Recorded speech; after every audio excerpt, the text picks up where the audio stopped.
बताइए कि नमः शिवाय से लोग प्रणाम करें, प्रणाम करने की कोशिश करें 108 बार। 3 सूत्र साहब ने दिए हैं, इन 3 सूत्रों को करते हुए हम अब आगे बढ़ेंगे तो हमारा और आपका जीवन बेहतर होगा। वरना देखिए, इस दुनिया में आए हैं हम, आप आए हैं और चले जाएंगे। जाने का वक्त किसके पास कितना है कोई नहीं जानता, हम आपको मालूम नहीं है। समय रहते हमको और आपको समझ लेना चाहिए, ये गुरु की दया हम पर और आप पर हो रही है, ताकि हमारा और आपका मन शिव की ओर चले। ये जगत जो है, साहब ने कहा कि ये माया है, जंगम शब्द से बनाया, अर्थात मतलब जो हिलता डुलता रहता है। यहाँ चीजें हिलते डुलते रहती हैं, हमारा मन आपका एक जगह स्थिर नहीं रहता, वो अस्थायी है, कभी यहाँ रहेगा कभी वहाँ रहेगा। साहब ने कहा है, जहाँ आपका शरीर है वहाँ मन नहीं है, और जहाँ मन रहेगा वहाँ शरीर नहीं रहेगा। तो मन को स्थिर करने की विधा है भगवान शिव की शिष्यता, लोगों को अपना बनाने की विधा है भगवान शिव की शिष्यता। और देखिए, भगवान शिव को जब हम आप गुरु बनाते हैं तो हमारा आपका जीवन कितना बदल जाता है। इस देश में, हर जगह, इस दुनिया में, सृष्टि में जाति है, धर्म है, संप्रदाय है, ऊंच नीच है, अमीर है, गरीब है, पर देखिए यहाँ हजारों की संख्या में हम आप बैठे हैं और बड़े प्रेम से बैठे हैं। कोई किसी की जाति नहीं जानता, कोई किसी का धर्म नहीं जानता, कोई किसी का पंथ नहीं जानता, किसके पास कितने पैसे हैं कोई नहीं जानता, तो भी हम बड़े प्रेम से बैठे हैं। क्यों? ये पहले क्यों नहीं हुआ? आज से 50 साल पहले ये क्यों नहीं हुआ? ये कोई सोचता है, कोई समझता है, कोई बताता है ये? क्योंकि साहब एक ऐसी विधा लेकर हमारे आपके बीच आए हैं जहाँ न जाति है, न धर्म है, न पंथ है, न आपका ऊंचाई है, न नीचाई है, न आपके गोरे और काले होने का भेद है। वहाँ से आपका मन एक होना है, समझ एक होनी है। और ये कैसे होगा? ये महादेव की दया से होगा, साहब और दीदी माँ के आशीर्वाद से होगा। तो वो कह रहे हैं कि शिव शिष्य बनिए और शिव शिष्य बनाइए। हमको और आपको कोशिश करनी चाहिए कि हम दूसरों को समझाएं। समय नहीं है, न जाने किस गली में किसकी शाम हो जाए कोई नहीं जानता है, कहाँ हम आप चले जाएं कोई नहीं जानता है। तो अपने जीवन में शिव को अपना बनाइए, भगवान शिव से दया मांगिए, समझ मांगिए। वो सब कुछ उनसे मांग रहे हैं, बस एक छोटी सी चीज़ है, उनसे दया मांगना है, उनसे ज्ञान और बुद्धि मांगनी है, उनसे मांगिए। कोई नहीं आएगा हमको और आपको समझाने के लिए। साहब और दीदी माँ इस धरती पर आए हैं हमको और आपको शिव देने के लिए। शिव ले लीजिए, वरना आज भी मंदिरों में महिलाओं का प्रवेश वर्जित है। जो समाज में ऊंचे नीचे लोगों का है, 75 तरह का तंत्र है, लोगों का आना जाना वर्जित है।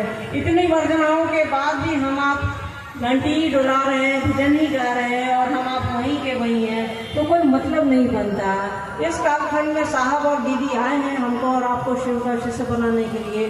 शिव का शिष्य बनिए और अपने जीवन को अच्छा करिए, अपने जीवन को बेहतर बनाइए।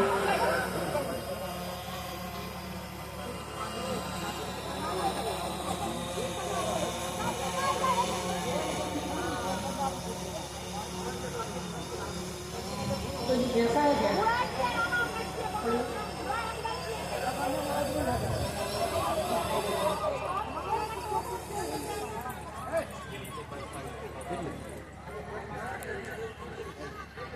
हेलो। अच्छा, एक चीज बताइए, शादी ब्याह में इतना गहना गुड़िया पुतली पहन करके हम लोग जाते हैं और इतना वहाँ एकदम मन लगता है, ना प्यास लगती है ना भोजन की याद आती है। महादेव की बात में सबसे ज्यादा प्यास और पानी की क्या चिंता हो जाती है बताइए? शादी ब्याह में इतना, मैं आप देखिए, नाच डीजे लगा दीजिए अभी यहाँ, तो किसी को प्यास नहीं लगेगी। अरे वो प्यास उससे बुझाइए ना। जिज्ञासा है, एक बहन जिज्ञासा की है, साहब को 1974 में तो गुरु मानने के बाद कब नमः शिवाय मिला, समझाने की दया कीजिए। देखिए ये बहुत गर्व की बात है, ये खगड़िया जिले की भी, कि ये साहब ने जब महादेव को अपना गुरु बनाया था 1974 में, नवंबर का महीना था। ये 50वां साल मना रहे हैं हम आप, तो ये बहुत अच्छी बात है कि इस 50वें साल में खगड़िया जिले में ये महोत्सव आयोजित हुआ है। एक गुरु बहन ने कहा है कि साहब ने सन 74 में शिव को गुरु बनाया, तो नमः शिवाय का मंत्र उनको 75 में आया। दादाजी साहब के पिताजी मुजफ्फरपुर जिले में तुर्की में पोस्टेड थे, वहाँ साहब को मंत्र मिला शाम में। साहब की शर्त थी, साहब ने जब महादेव को अपना गुरु बनाया तो साहब ने कहा था कि जो मैं पहले से करता आ रहा हूँ नहीं करूँगा। साहब जो भी पहले से करते आ रहे थे, पूजा पाठ, कर्मकांड, शमशान की साधना और तंत्र मंत्र, तो साहब ने कहा मैं नहीं करूँगा। आप शरीर में आएंगे तो भी मैं नहीं करूँगा, मैं नहीं मानूंगा। सोच लीजिए, जो विधियां करता आया हूँ वो भी नहीं करूँगा। साहब ने 3 शर्त रखी महादेव से, और वो दया विधान साहब उनके चेला, और वो साहब की शर्तों पर आज भी रहे। उन्होंने साहब की हर शर्त को अपने सर माथे पर रखा। किस लिए रखा? क्योंकि साहब के लिए एक ही चीज है, वो है महादेव। तो साहब ने जो कहा है कि खड़े हो जाओ यार, उसके लिए साहब का खड़ा होना और शिव का अपना समझना दोनों रेसिप्रोकल है।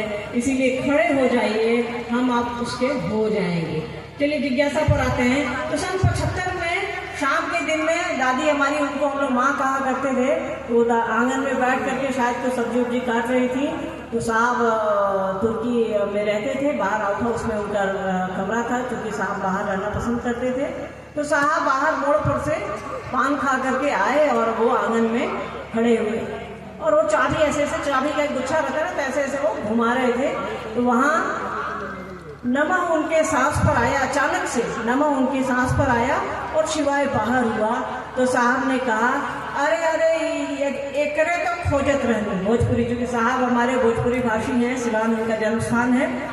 तो साहब ने कहा अरे अरे एकरे तो खोजत आनी। तो ये दोनों स्पॉन्टेनियस, मतलब दोनों एक साथ होते, ऐसे ऐसे जब वो चाबी घुमा रहे थे तो चाबी नीचे गिर गई आंगन पे। तो दादी ने पूछा, माँ ने पूछा, दादी माँ ने पूछा कि का गिर गई, का खोजत, मतलब भोजपुरी में क्या खोजत, का भुलाई रहे, मतलब क्या भुलाया था। हिंदी ज्यादा आसान है मेरे लिए। क्या भुलाया था, का भुलाई रहे। तब साहब ने कहा कि कुछ नहीं, वो चूंकि चाबी गिर गई थी, तो साहब ने कहा कुछ नहीं माँ, चाबी खोजत रही, चाबी भुलाई रहे, मतलब चाबी उनको मिल गई। और देखिए साहब का ये शब्द कितना बड़ा दरवाजा खोलता है हमारे आपके लिए, अध्यात्म का कितना बड़ा दरवाजा खोलता है। कि हम आप भी भुलाए थे, साहब आए धरती पर, दीदी माँ आई और हमको और आपको शिव मिल गए, और अब क्या चाहिए, हमें तो मिल गए दोनों जहां। ठीक, शिव गुरु की अर्थात सत्ता से जनमानस को अवगत कराना है। शिव गुरु की अर्थात सत्ता क्या है, समझाने की दया कीजिए। यथार्थ सत्ता, यथार्थ का अर्थ होता है जो है, ठीक है, सही, सच, सच। तो जब शिव से दया मांगिएगा, शिव को अपना समझिएगा, तो हमारा आपका जीवन जो उठेगा, हमारा आपका मन जो उठेगा। साहब ने शिक्षानुभूति में लिखा है, शिव को गुरु बनाकर हमारा मन जो है शिवमय होता है, जीवन जो है वो सुखमय होता है, मानवता पुष्पित और पल्लवित होती है, मन में कोई भेद नहीं रहता। हम आप समझ जाते हैं कि जीवन में क्या है क्या नहीं है। यही भगवान शिव की यथार्थ सत्ता। हम आप समझिए कि यहाँ कुछ नहीं है, जो है सब वो शिव है। चीजें यही रह जाएंगी, यही छूट जाएंगी, पर वो शिव रह जाएंगे, हमारे साथ वो शिव जाएंगे। शिव की यथार्थ सत्ता यही है कि लोगों को जोड़िए, शिव के ज्ञान से लोगों को जोड़िए। साहब ने शिक्षानुभूति में लिखा है कि शिव ज्ञान से संजात मानवता। तो आप में जब शिव की समझ आएगी, शिव की दया आएगी, तो आपका मन समझेगा कि शिव गुरु की यथार्थ सत्ता, शिव से जुड़ना है और लोगों को जोड़ना है, ताकि हम आप अपना बेहतर कर सके। इस जीवन के बाद भी एक जीवन है, उस जीवन में बेहतर हो कर सके, वहाँ पा सके। साहब ने कहा है कि जीवात्मा को परमात्मा में मिलना ही शिव शिष्यता है, क्योंकि जब आपको परमात्मा की ओर ले कौन जाएगा, तो वो गुरु ले जाएंगे, ज्ञान गुरु देंगे, समझ गुरु देंगे। तो शिव से जुड़े रहिए, उनकी सत्ता से जुड़े रहिए, उनके गुरु पद से जुड़े रहिए। शिव गुरु की चर्चा स्थान पर मैया का भजन, आरती, पूजा पाठ करना है या नहीं, समझाने की दया कीजिए। देखिए, शिव गुरु की चर्चा पर मैया का भजन, पूजा पाठ, स्नान, अगरबत्ती करना है कि नहीं, के बहुत सारा सवाल है। पहले रही बात की, अगर भाई आप गुरु की बात कर रहे हैं, महादेव की बात कर रहे हैं, तो भगवती की बात करने या उनका भजन गाने में कोई दिक्कत नहीं है। हाँ, यही एक काम नहीं करते रहेंगे। हजारों हजार साल से हम आप एक लोटा जल डालते आए हैं, अगरबत्ती दिखाते आए हैं, सत्यनारायण करते आए हैं और बहुत कुछ करते आए हैं, पूजा पाठ, भजन, यज्ञ सब कुछ करते आए हैं। फिर भी हटे थे। भगवान शिव की शिष्यताई हमको और आपको एक छत के नीचे लाई है। ये अंतर ध्यान में रखिए, इस अंतर को समझिए कि किसी को अपना बनाने से आपके जीवन में क्या परिवर्तन आया है। ये अंतर समझना होगा हमको और आपको। और आपको लगता है अगरबत्ती दिखला लेने से, भजन कर लेने से और गाना गा लेने से अगर वो आपका अपना हो जाए तो आकर के देख लीजिए भैया, हम आप तो गाते ही आ रहे हैं। जिस दिन आपको लगेगा कि महादेव को गुरु बनाने से बेहतर है भजन गाना और अगरबत्ती दिखाना और प्रसाद चढ़ाना, उस दिन बताइएगा मेरा अपना अनुभव है। ये चीजें आप करते रहिए पर महादेव को अपना बनाइए। महादेव से जब आपको समझ आ जाएगी तो आपको पता चल जाएगा सब कुछ बेकार है, सब यहीं छूट जाएगा, किसी से कोई फायदा नहीं है, बस महादेव से फायदा है, महादेव को गुरु बनाने से फायदा है। और साहब ने आपको कहा नहीं है कुछ छोड़ने के लिए, उन्होंने कहा है बस पकड़ो ना यार, और शिव को पकड़ लो, उससे दया मांगो, उससे ज्ञान मांगो, बुद्धि मांगो, अपना समझो, उससे प्रेम करो। घर का एक कोना मत दे दो उसको, अपने दिल का एक कोना दो यार। घर के कोना में तो हम बस अगरबत्ती दिखा देते हैं सुबह में और चल देते हैं। कभी पूछे जैसे बच्चे से पूछते हैं, अपने परिवार से पूछते हैं कैसे हैं, क्या बनाएं, क्या खाएंगे। ठीक है, आप कह सकते हैं कि उसको मुंह नहीं है वो खाएगा क्या। अरे उसके मुंह नहीं होने से हमारा आपका मुंह है, आपको लगता है कि वो क्या खाएगा क्या नहीं खाएगा, तो समझने का फिर है।